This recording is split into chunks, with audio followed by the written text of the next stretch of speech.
வணக்கம். மலைவாத்தியார். கீழே மைக்லர் புள்ளியில் இருக்கிறது தென்காசி மாவட்டம், திருநெல்வேலி, தூத்துக்குடி இணைகிற ஒரு பகுதி. சாம்ப கலரில் இருக்கிற ஒரு புள்ளி இருக்குல்ல, அது ஒட்டஞ்சத்திரம். ஷார்ப்பாக அது ஒட்டஞ்சத்திரம் தான். இப்போ நீங்கள் இதில் ஒரு அடர் பச்சை இருக்கு இல்லையா, அதுதான் கனமழை. மற்றபடி அதுக்கு பிறகு வெளிர் பச்சை இருக்கு இல்லையா, அது சாரல், தூறல், நொய் நொய் நொய் நொய் நச்சு நச்சுன்னு ஒரு மழை பெஞ்சிட்டு இருக்கிறது தான். இப்போ கீழே பாருங்கள், ஃப்ரைடே 9:30, 10:30, 11:30, 2:30, 3:30, 4:30, டியூஸ்டே வந்துருச்சு பார்த்தீங்களா, வெட்னஸ்டே. பாருங்கள், இதில் ஒரு 3 நாளைக்கு 72 ஹவர்ஸ் ஃபியூச்சர் ரேடாரை நம்ம பணம் கட்டி நம்ம நேயர்களுக்காக, அக்ரி இன்ஃபோ தமிழ் சேனல் நேயர்களுக்காக நம்ம வழங்குகிறோம். இதில் பாருங்கள், புதன்கிழமை நைட்டு 12 மணிலேருந்து வியாழக்கிழமை 12 மணி வரைக்கும் தொடர் நச்சு நச்சு நச்சு நச்சுன்னு நொய் நொய் நொய் நொயின்னு மழை பெஞ்சிட்ருக்கு. அதாவது தென் மாவட்டங்களுக்கு மட்டுமல்ல, உள் மாவட்டங்களுக்கும் சேர்த்து. இதில் இருக்கிற ஒரு 11 மாவட்டங்களை கழிச்சிக்கோங்க. புதுக்கோட்டை, ராமநாதபுரம், அதுக்கடுத்து கோடியக்கரை, வேதாரண்யம், நாகப்பட்டினம், திருவாரூர், தஞ்சாவூர், கடலூர், அதுக்கு வடக்க இருக்கக்கூடிய புதுச்சேரி, சென்னை, செங்கல்பட்டு, காஞ்சிபுரம், திருவள்ளூர், இந்த மாதிரி ஒரு 11 மாவட்டத்தை கழிச்சிக்கிட்டு இன்னும் விழுப்புரம், கள்ளக்குறிச்சிக்கு கூட இந்த அடர் பச்சை மேகங்கள் எட்டும். ஆனால் வெளிர் பச்சை மேகங்கள் எங்கே எட்டும்னா, திருச்சியை தாண்டி திண்டுக்கல் கிழக்கு பகுதி, திண்டுக்கல்லுக்கு மேற்கு பகுதி, கோயம்புத்தூர், ஈரோடு, கரூர், அரியலூர், இங்கெல்லாம் போகணுன்னா அந்த வெளிர் பச்சை அது நொய் நொய் நொய் மழை தான் தவிர அது தண்ணி தரல அடிக்கக்கூடிய மழை கிடையாது. இந்த அடர் பச்சை இருக்கு இல்லையா, இந்த அடர் பச்சைங்கிறது குறைஞ்சபட்சம் இன்றைக்கி கூட ஒரு 9 மணி நேரத்தில் நாகப்பட்டினம், கோடியக்கரையில் தலா 7 சென்டிமீட்டர்.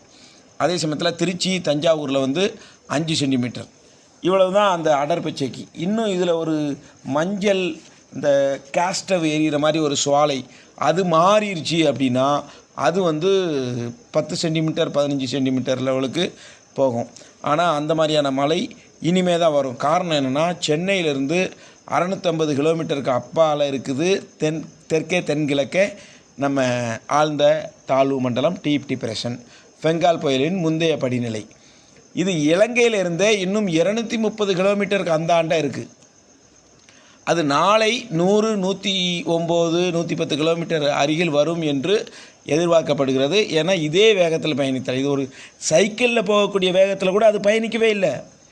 நடந்து போகிற ஒரு மனிதன் நடந்து போகிற 4, 5 கிலோமீட்டர், 8 கிலோமீட்டர் வேகத்தில் தான் அது பயணிக்கிறது. இந்த மாதிரியான ஒரு வீக் சிஸ்டம் தமிழக வரலாற்றில் ஒரு வரப்பிரசாதம். அதாவது என்ன செய்யும்னா, இது மெதுவாக ஆமை வேகத்தில் நகர்ந்துக்குச்சுன்னா மழையை கொட்டோன்னு கொட்டிக்கிட்டு இருக்கும். அதை வாமா மின்னல் அப்படின்ட்டு சல் சல்னு போகிறத விட்டுவிட்டு பாருங்கள். நீங்கள் சென்னையில் பார்த்துருப்பீங்க, நாள் மழை கொட்டிச்சு 25 சென்டிமீட்டர், மறுநாள் ரெட் அலர்ட் கொடுத்துருக்காங்க, வெயில் அடிக்கி பல்ல காட்டுது, மழையை காணும். காரணம் போயிடுச்சு எங்கிட்டோ.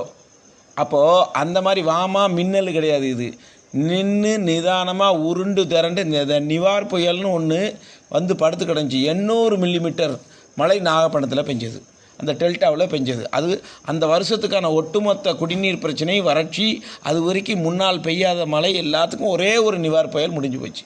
அதே மாதிரி நமக்கு பின்னால் 10லேருந்து 23 டிசம்பர் இந்த காலகட்டத்தில் ஒரு சக்தி புயல் வருது. சக்திங்கிறது கஜா பெயர் விட்ட இலங்கையோட புயல், பயங்கர வலிமையான புயல் அது வருது.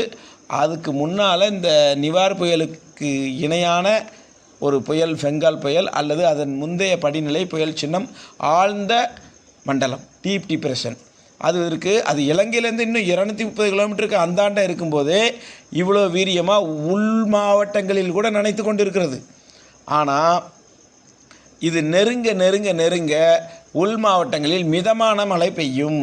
தொடர்ந்து 10 மணி நேரம் பெய்தால் அது 10 சென்டிமீட்டர், 5 சென்டிமீட்டர் என்ற நிலையில் ஏரி குளங்களை நிரப்பும். வெள்ளப்பெருக்கு, அங்கங்கே சாச்சுரேட் சாயில், ரொம்ப ஈரப்பதமாக இருக்கக்கூடிய மண்ணில் உடனடியாக தண்ணி தரலும். இந்த நிலை 26, 27, 28, 29, 30 பிறகு ஒரு நாள் கேப்பில் அது டிசம்பர் 1, 2 அரபிக்கடல் போயிட்டு மிகப்பெரிய ஒரு சாதகமான நமக்கு ஒரு விஷயத்தை செய்ய போகுது. என்ன செய்யணும், அரபிக்கடலுக்கு இந்த சுழற்சி போயிடுச்சு அப்படின்னா செயலிழந்த பிறகு கூட போகட்டும். ஆனால் பெங்களூர், கர்நாடகா வழியாக வடக்கே இருக்கக்கூடிய பனி குளிரலையை அரபிக்கடலுக்கு இழுத்துரும். அப்போ வங்கக்கடலுக்கு பனி சூழல் வராது. பின்னாலே என்றைக்குமே மன்னார் வளைகுடா குமரிக்கடலில் ஒரு சுழற்சி இருந்தால் அந்த சலனங்கள் என்ன செய்யும்னா, பெங்களூருக்கும் மழை தரும், எங்களூருக்கும் மழை தரும், மங்களூருக்கும் மழை தரும், எல்லா இடத்திற்கும் தென்னிந்தியாவிற்கே மழை தரும். அப்படிப்பட்ட நிகழ்வு கன்னியாகுமரி மன்னார் வளைகுடா அந்த இடத்திலிருந்து மேற்கு நோக்கி நகர்ந்தால் இது நடக்கும். இப்படி ஒரு நிலை, அது ஒரு தாழ்வு பகுதியாக இருந்து கொண்டு இருக்கிற கடலோடு இணைந்த ஒரு சுழற்சியாக கடலில் இருக்கிற வெப்ப நீராவியை எடுத்துக்கொண்டு அந்த பனி குளிரலையோடு சேர்ந்து அள்ளி அள்ளி வீசக்கூடிய ஒரு பகுதி கயத்தாறு தூத்துக்குடி வழியாக அப்படியே ஆரியங்காவ் கணவாய் வழியாக அரபிக்கடலுக்கு செல்லும் பொழுது இங்கே இருக்கிற பயிர்கள் முளைக்கக்கூடிய அளவிற்கு குளிர் பனி மழையோடு சேர்ந்து நெத்தாக இருக்கக்கூடிய அறுவடை நேரத்தில் அதை முளைக்க வைக்கக்கூடிய அளவிற்கான ஒரு குளிர்மழை இருக்கிறது.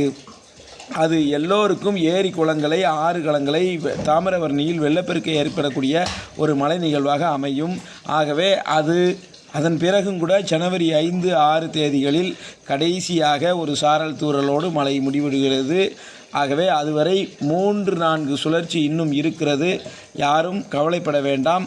இந்த கடைசி கிறிஸ்மஸுக்கு பிறகான சுழற்சி கன்னியாகுமரி வழியாக எல்லா மாவட்டங்களுக்கும் எல்லா இடங்களுக்கும், ஏன் பெங்களூருக்கும் மங்களூருக்கும் எங்களூருக்கும் கூட மழை கொடுக்கக்கூடிய ஒரு நிகழ்வாக அமையும். ஆகவே விவசாயிகள் கவலைப்பட வேண்டாம் என்ற செய்தியோடு முடிக்கிறோம். டிசம்பர் 2, 4 ஒரு சுழற்சி வருகிறது. டிசம்பர் 10 வரை நீடிக்கக்கூடிய அந்த நேரங்களில் சென்னைக்கு டிசம்பர் 6 வரை மிதமான மழையும், மற்ற உள் மாவட்டங்களுக்கு டிசம்பர் 1, 2, 3, 4 மிக கனமழையும், பரவலாக இல்லாவிட்டாலும் குறிப்பிட்ட இடங்களில் ஆறு குளங்களை ஏரிகளை நிரப்பக்கூடிய மழை பெய்யக்கூடும். இந்த மாதிரி பின்னாலேயே இன்னொரு சுழற்சி வர்றதுனால அங்கே கட்டுப்பாட்டாளராக அரபிக்கடலில் பனியை இழுத்து வைத்து கொள்ளக்கூடிய ஒரு சுழற்சி, அதாவது இப்போது செயலிழந்த பெங்கால் புயலின் எச்சம். பின்னாலேயே இன்னொரு சுழற்சி வருகிறது.